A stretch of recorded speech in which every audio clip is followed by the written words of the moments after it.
Well, that was a load of rubbish yesterday, wasn't it? Here is my reaction show to this game.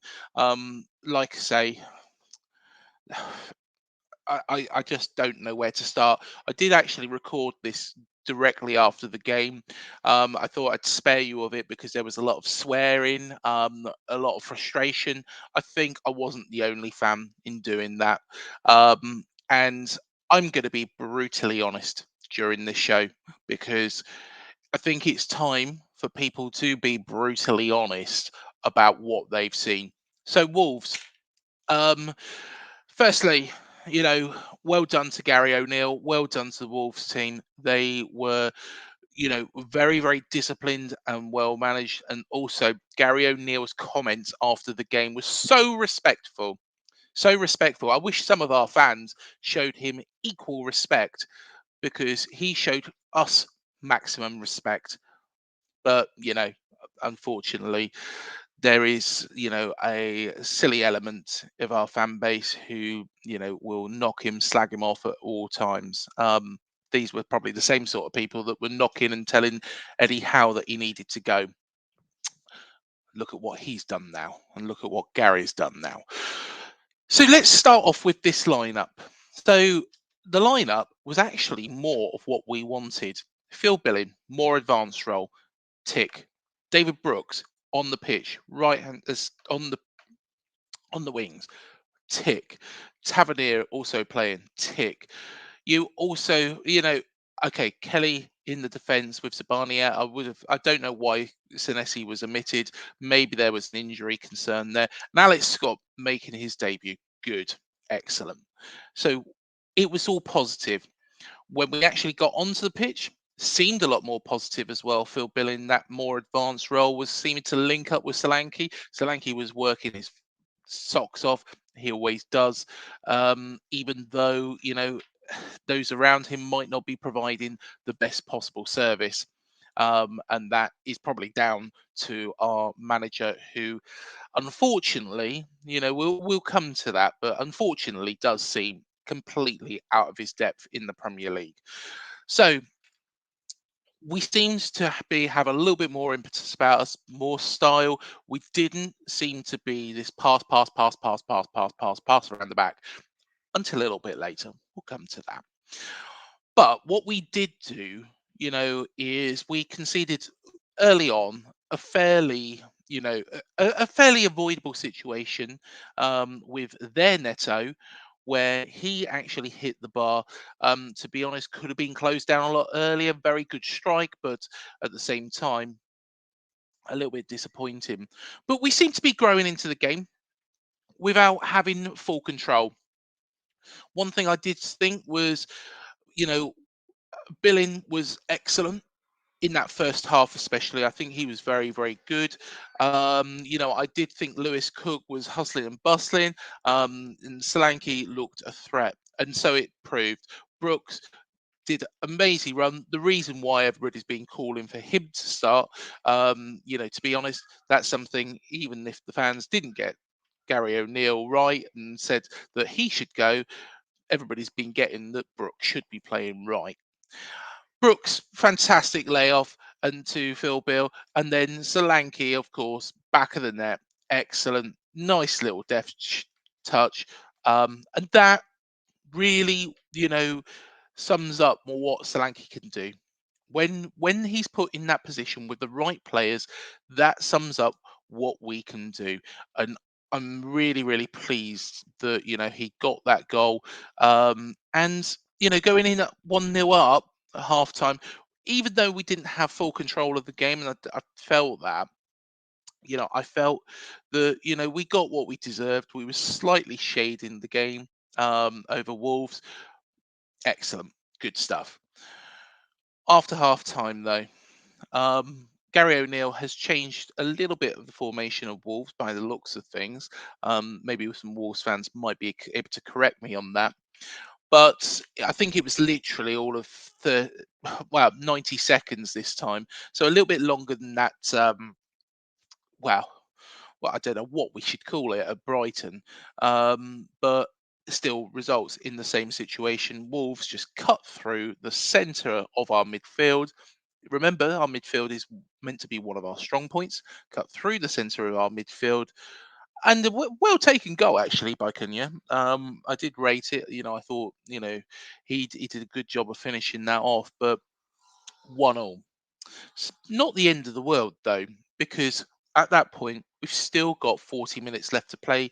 We can still get back in it, but of course it's a game that could go either way. It's probably aided when your defensive midfielder, shall we call him, talisman, who hustles and bustles and is difficult, to play against for opposition players, does something really stupid. So he's made a bit of a rash tackle, and then the Wolves player has got up, and I know Lewis Cook, and I've met him on a number of occasions, but that is indefensible. I think it's not in his character, but I think it's just a moment of madness that happens in the heat of the moment, and it was a red card all day long. Unfortunately, it was a red card all day long. There's no ifs or buts. Yes, the Wolves player did make a little bit of a meal of it, but he always was going to. So there we go. Um, so down to 10 men. How do we manage this? Well, how we don't manage it is what happened, with a couple of minutes to go of normal time. Arnetto decides that he's going to pass the ball out to Phil Bill, who is then going to run. And Phil Bill was stood on about probably the 6-yard box. Phil Bill run like an extra 2 yards and then lost the ball. At this point, we're in dire trouble because there's more Wolves players in the box than there is Bournemouth players. It's 1-2 in the back of the net, and it's absolutely ridiculous. Neto, for a goalkeeper of his standard, should be doing far, far, far, far better. That is a risk. If there is players in the box, Wolves players hanging around, don't do that. Don't piss arse around. And this is an Andoni Iraola thing. Piss arsing around at the back of it, passing out from the back. Oh yeah. You know, when Eddie Howe used to do it, we used to pass to the sides, to the left or the right fullback. Didn't pass right down the fucking centre to Phil Bill. That's just asking for trouble. It's one of those. It's a schoolboy rule. It's a Sunday league rule where it's like one of those rules where you don't pass across the face of goal because if somebody's rushing in, you're gonna fucking concede. So personally, absolutely ridiculous. Threw the point away, you know, threw the game away. You know, well done to Wolves. I think overall second half much the better side, and the statistics say that. Some people will turn around and say, "Oh, Wolves were no better." The statistics say they were a lot better than we were, and again in that second half, we reverted back to this type of passing, passing, passing, passing, passing. Does not work. And this is where, Gary, I know everybody has knocked me left, right, and centre for backing Gary O'Neill. The man has gone and beaten Manchester City. He's beaten Everton. He's beaten ourselves. Got a very good point against Villa. You know, he's he's a good manager. He's got 11 points now. We're stuck on 3, and we can't win a game under this manager. And the reason why Gary gets those points is because he is playing in a style that is suiting his playing staff. He's not playing. We haven't got the players. We have not got. Then they're not capable of playing Andoni Iraola's way. Don't get me wrong. I like Iraola. I like him as a person. He's wears his heart on his sleeve. You can tell that. But in any line of work, if you was not to get a result in 3 months, most lines of work have probation periods. If you was not to get a result in 3 months, what is going to happen to you? What is going to happen? Now, a lot of people, and I know one, and do you know what? I'm going to comment on it.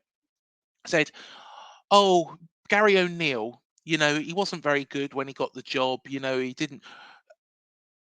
Between the Liverpool game and the Southampton game, and his tenure didn't start when he got it full time. We were the only team that went unbeaten between those two games. So he did a bloody good job considering that side had just been promoted, new league, and also had been beaten 9 fucking 0. So Gary O'Neill did a fantastic job at this football club, and surely people now have got to realise that, you know, I was right in what I said, in that we should not have, got rid of him. Personally, that's my opinion, and I think that's where it should sit. We should not have got rid of Gary O'Neill now, considering, what we now know. I was all for it, and do you know what? I did make a video, and I'll admit, when Iraola was appointed, I thought, right, okay, I understand why Richard Hughes or Neil Blake or Bill Foley, whoever's made this decision, has made it. Because Iraola has done fantastically well with a Rayo Vallecano side who are probably the equivalent of Luton Town in Spain. What we do forget is that that Rayo Vallecano side had Radamel Falcao in their lineup. They also had a lot of quality players, and Spanish football plays that way. They play the passing style. Now, if every fucking team in the league is doing it like that, what's going to happen? You're going to have more time. And this is why I say he's not a bad coach. He's not a bad manager. I'm not going to come on here and slag Iraola off because I think he will do well wherever he goes, apart from a league like this. Look at Personally, I think Gary Neville, when he went over to Spain, I think he could have done a very good job as manager. But why he didn't was because he was trying to play the English way in Spain. Again, doesn't work. And sometimes the Spanish way in England does not work. Yes, you can make comparisons with Arsenal, but Arsenal have been playing that way for 25 fucking years. We've been playing this way for 3 months and we've realised we haven't got the players to do it. We also haven't got millions and millions and millions and millions and millions and millions and millions of pounds to actually fucking invest and change it all around and get a whole new squad, which might actually make it capable. You know, Bill Foley, is worth a lot of money, but he's not, well, and also you have to live within your means nowadays, as Man City and now Newcastle are finding. That kind of door has locked, even though Chelsea seem to, you know, do what they seem to do. But Iraola needs to be. I think we need to make a call, and I think before this Burnley game, I'm hoping and for his sake as well, that if this Sevilla job comes up, Iraola takes it with both hands. That would be the ideal scenario number one, because it'd be a shame. It'd be a shame because he's a good man. He does care. Has tried his best, but at this moment in time, his tenure is probably comparable to that of Paul Groves or Jimmy Quinn. No, well, probably not Jimmy's. You can have Jimmy, but you know, it's not good enough. Honestly, it is not good enough. Let's be fair. Even Paul and Jimmy, won some bloody games while they were here. So that would be the ideal scenario. And I think he'd do a good job at Sevilla because they play that style. He's already got a squad who would do that justice. I think the second option, though, is going to be if that doesn't materialise, we need somebody in place who can get the best out of these players before Burnley, and that man doesn't seem to be Iraola, because I think yesterday was a chance for him to change it. against a side which aren't, aflush with talent. They've lost the likes of Ruben Neves and Raul Jimenez and players like that. Um, they're not flush with talent, Wolves. Yesterday was the ideal opportunity for us to do that, to go back to basics and get 3 points on the board. Wolves in that first half were probably there for the taking if we played it right, but we didn't. We didn't. And I think on that basis, and considering how big a game Burnley is now, considering they are just above us as well, we need to therefore probably make a change. Now, the big question now is who comes in? Who are they going to appoint? Because, if Iraola is dismissed either today or Monday or Tuesday or Wednesday, we need a plan. We haven't planned this like we did when Iraola come in. That was all planned. And personally, I think the players that we bought in January weren't Gary O'Neill players. They were actually Iraola players. And let's be honest, Gary O'Neill got better out of them than Iraola has done. We need probably somebody who is going to be temporary at this moment in time, but is proven in this league. And who is that? Who is that? You know, is there a name that rings a bell? Do we take a risk, and appoint on a temporary basis, or the Americans you use? And I can't believe I'm going to say this. I actually can't believe I'm going to say this, but a man who is probably accessible because of his American connections, probably, um, has managed in this league before and probably would be able to get a decent result against Burnley. And that man, Jesse Marsh. I can't believe I'm bloody saying that because I don't rate him as a manager. But if that's what's needed to steady the ship, that's what's needed to steady the ship because Iriola, you can't. He's a nice man. He's a good man. It's upsetting that, we're having this conversation. But at the same time, you cannot continue like you are at this moment in time. There is no way we can continue like we are. If Gary O'Neill was available, I'd take him back all fucking day long. And I think, everybody who got him on his back with PE teacher, the Bin Laden pictures, the clown pictures, all that, are surely eating their words now because it's ridiculous. A lot of criticism has come on board for Richard Hughes and his recruitment. Um, Tyler Adams. Let's go on to that because Tyler Adams is now announced as out until um, March. Not particularly very good recruitment, I've got to be honest. However, from a commercial perspective, this makes sense. And what I mean by this makes sense is it might probably pay, and I wouldn't have the figures, but this probably pays its way because of the attraction, the exposure that we are getting in the United States at the moment. Also, of course, we've got an American owner that's going to have that draw.